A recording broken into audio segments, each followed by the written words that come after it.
What is up, everyone? This is right after the Nintendo Treehouse, and at this point, all of the conferences are actually over. And it's been a really good E3, I'd have to say.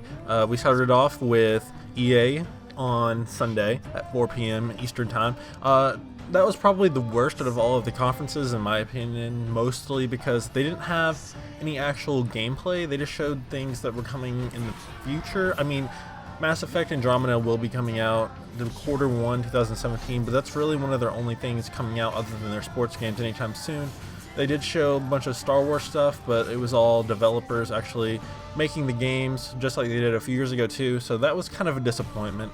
And then we move on to Bethesda, which actually came out with more than I expected to. They have a new Quake, which was really big surprise. Not very many people actually thought that was going to happen. Other than that, they had Dishonored 2, which had already been announced. They had Prey, and it was just Prey, I believe. I don't think it had a 2 on it, so they're rebooting Prey. And they had a few other things like their Elder Scrolls iPhone game, and a few other things like that remastered Skyrim. I know a few people are excited about that.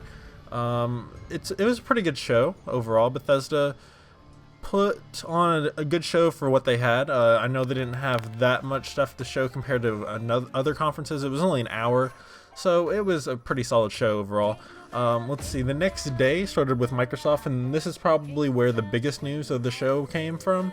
The new Xboxes, we have the iPhone, not the iPhone, I was thinking S, but the Xbox One S, they showed this off, 40% slimmer. It does run 4K. That was pretty exciting. The new controller with it, it's not an Xbox Elite, it's a different type of variation of the normal controller, which is kind of exciting. They showed that you can buy customizable controllers. They showed Gears running on it. It was a pretty cool little console. It was a lot smaller, and I'm really intrigued to actually go in and maybe buy it. I don't know. Even though Scorpio is coming out in 2017, they said it's going to be 6 times stronger, I believe, which is a pretty significant thing. And what it sounded like when they announced this was this is a completely new console launch. So you don't really know. I doubt they're going to keep the name Scorpio, but this seems like a real console launch, and this will be a much stronger, almost next-gen console. They did say all of the games on the Xbox One will run on it, and my hypothesis about it would probably be that all of the games coming out within the next few years will at least run on the Xbox One. They'd have to downgrade a few games to do that, but I think the Scorpio will be the next console. And if I had to guess, they did not show a price, but $500 is a pretty good guess. Maybe in 2017 it might go down a little bit. I think at the best you're looking at $400. $450 is kind of weird, so $400 to $500 is my guess on that. They did show a lot of games with that. They did not show Cuphead, which was a pretty disappointing thing for me.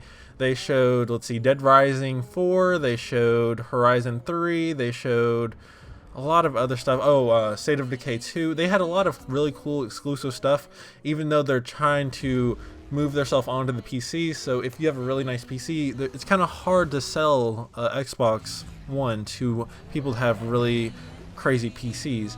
Now, saying that, the Xbox One is still really cool, and if you have a bunch of Xbox 360 games, they'll still be compatible on the Xbox Scorpio, so that's pretty exciting. And then after that, we had Ubisoft, or Ubisoft, I don't know how you want to say it, but they showed off the new Tom Clancy game. They showed off probably my most excited game, at least for me, in the whole conference, South Park, The Fractured But Whole.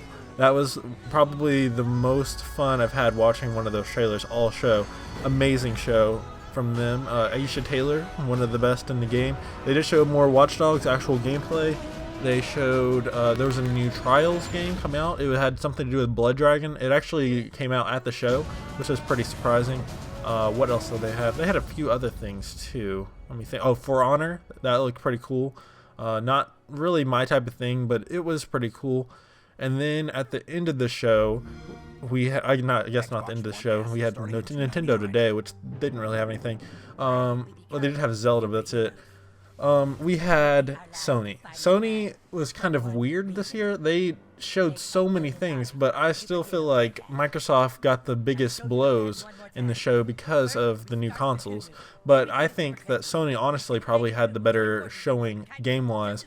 They came out with God of War. It was a pretty slow burn at the beginning. They had the orchestra play the music for it, And then after that, they showed The Last Guardian, and that was finally coming out on October 25th, I think. I'm pretty sure that's the release date, a few days before Halloween. That was pretty exciting. Another thing that came out, which I've almost freaked out about, Crash Bandicoot. He came out there, Crash Bandicoot music playing. I thought we were going to get a new Crash Bandicoot, but at least we are getting the remasters of 1, 2, and 3, so that's still pretty exciting news. Other than that, we got Kojima coming out with Norman Reedus as his main character. Now that game, obviously, that was a CG trailer. What you're looking at there is, let's say, 2-3 years from now, so it's kind of hard to get really excited about a game that's that far away. I think at the earliest you're looking at next year, but I think that's a pretty crazy time frame to be thinking of right there. Other things that they showed a new zombie game. They showed, what else? They showed a lot of stuff. It's just hard to remember. I'm so excited about everything that happened.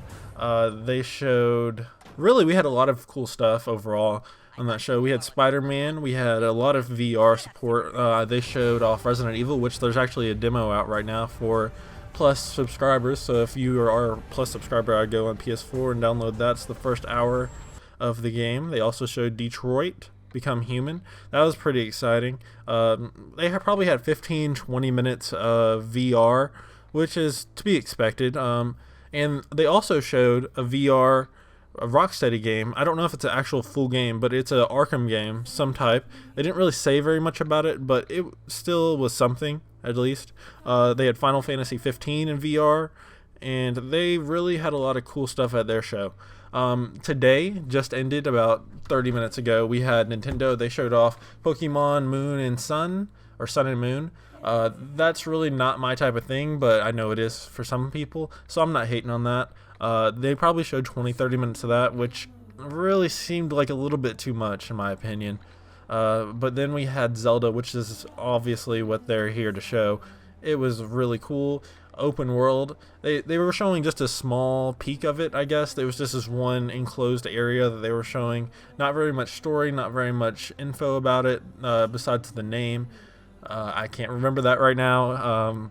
My bad. But it was overall a really, really good E3. If I had to give it to someone, I'd probably say Microsoft in the main public size, but Sony definitely held up their own with their amazing game announcements. But let me know what you all are thinking about the show. I'm excited to see a little bit more coming out, and hopefully you all enjoyed this video and you'd hit subscribe and like. See you all later.